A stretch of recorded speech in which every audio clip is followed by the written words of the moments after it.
Welcome to Defeat Your Cravings, hosted by Dr. Glenn Livingston, PhD. Dr. Glenn is a clinical psychologist and former multi-million-dollar consultant to the big food industry and uses his experience to help you defeat your cravings. This show will help you to focus on dramatically reducing cravings and leaving the diet mentality behind, so you can more easily and effortlessly achieve your health, fitness, and body composition goals. Please remember, no doctor-patient relationship is created via this show, and you are responsible for confirming any changes to your diet, health, or psychological routines with an appropriately licensed professional before implementing them.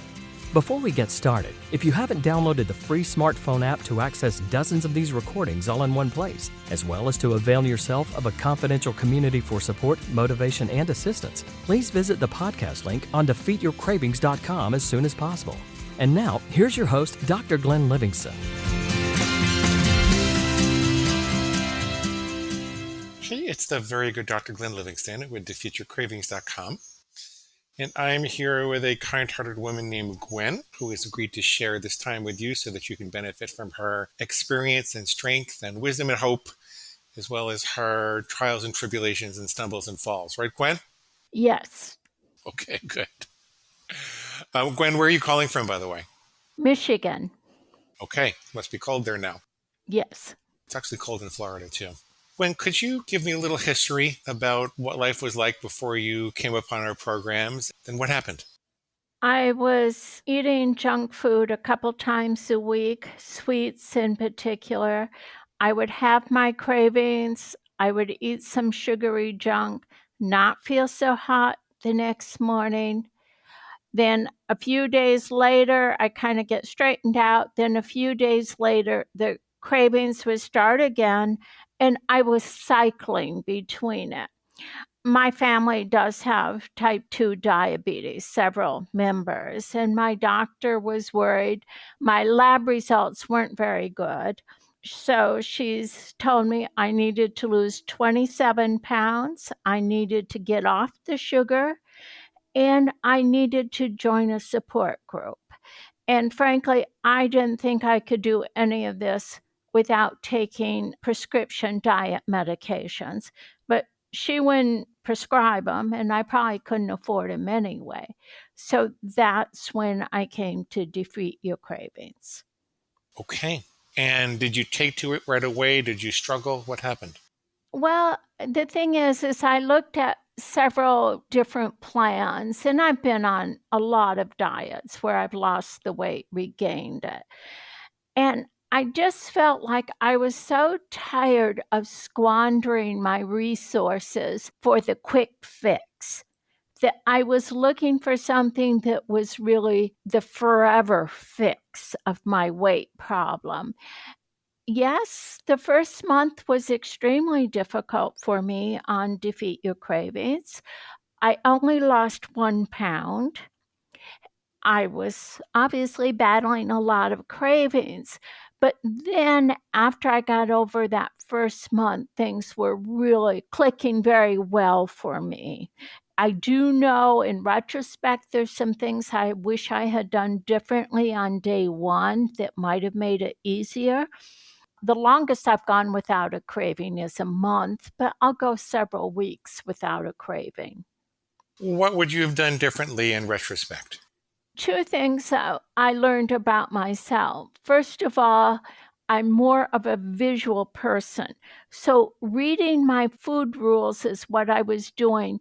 But I found that when I switched over and would take some deep breath and then visualize myself following my food rules, having reached my goals, it cemented better for me. The second thing I would have done differently is I really didn't think it through completely. I said, well, Monday through Friday, I'm not going to eat sweets again. But that was sort of my stress relief mechanism. I never said to myself, well, if you're taking out your stress release mechanism, what are you going to do to relieve your stress? And if I had thought about that right from the get-go, I think getting over the cravings would have been easier for me. What did you eventually do to release your stress? I have several things. I meditate. That helps me a great deal. The deep breathing helps me a great deal. The elliptical machine at the gym helps me. And cleaning my house helps me relieve stress. So, if nothing else, Glenn, I've got a clean house from this whole experience. What were the other results when you finally put it all together? What were the other results for you? The results were different than I expected. I no longer have this cycling of junk sweets. That's over completely. And I haven't done it for quite some time. The doctor said 27 pounds to lose. I lost in the 7 to 8 pound range. So I still probably have another 6 months to lose the final weight. When I wake up in the morning, I don't feel like something the cat dragged in anymore. I feel energized and enthusiastic. I think a lot of that is due to better nutrition. My brain feels so much lighter because I guess I didn't realize how much stress this was all putting on myself, this craving, this cycle. My brain is definitely lighter, it feels better. And I no longer set my mood for the day by how much my scale says I weigh. The scale has just become a data point now to me, and that's it. I think one thing I found recently is I very seldom have cravings, but if my nutrition is not up to par, I am more likely to have a craving.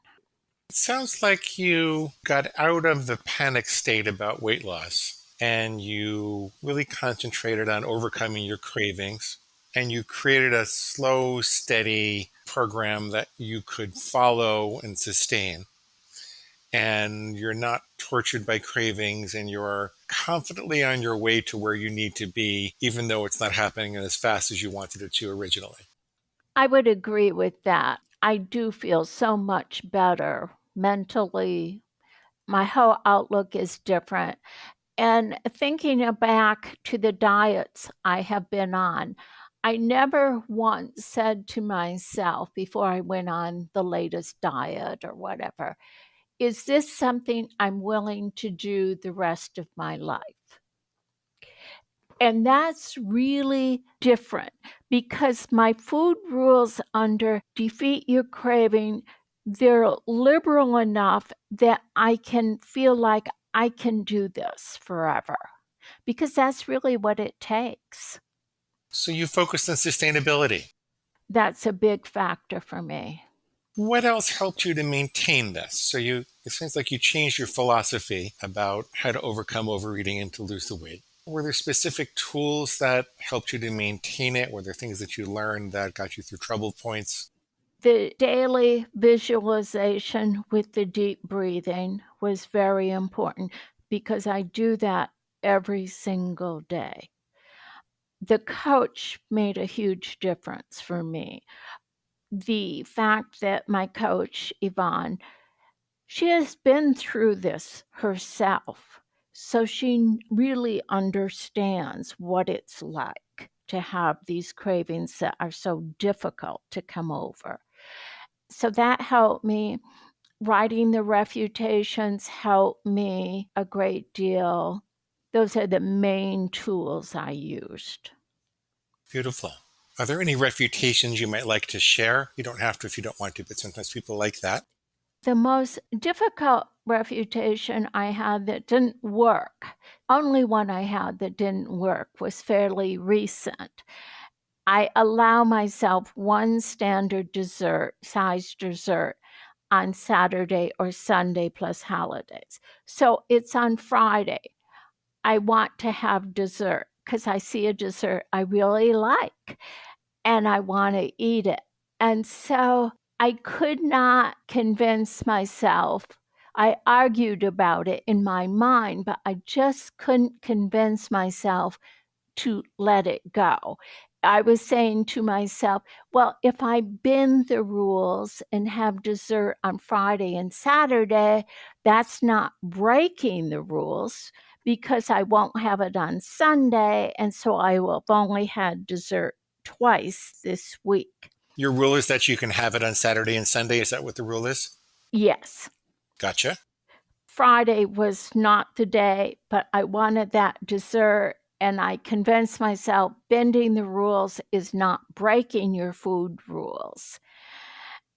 And so, of course, what I'm telling you is I had the dessert. And afterwards, I was sort of a little irritated with myself because at this juncture, I don't want to bend the rules. I just want to stay on my rules. And I kind of talked myself into it's okay to bend the rules. Maybe a year from now, that would be true. But at this moment, I'm not that flexible. I'm not ready for that yet.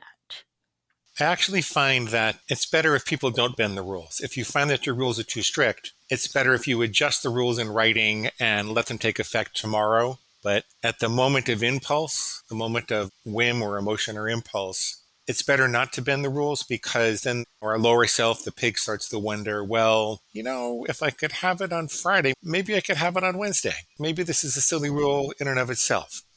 It's better not to shoot at a fuzzy target. It's better to have a really clear target. And if you're missing the bullseye, you can either adjust your aim or make the bullseye bigger if you really want to. It's better to know exactly where the bullseye starts and ends and treat that as sacred. Does that make sense? Yes, it does. Yeah.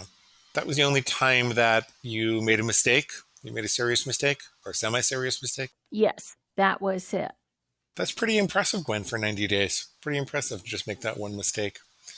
Is there anything in particular that your coach said or that you learned on one of the support calls or you learned in one of the modules that was helpful to you?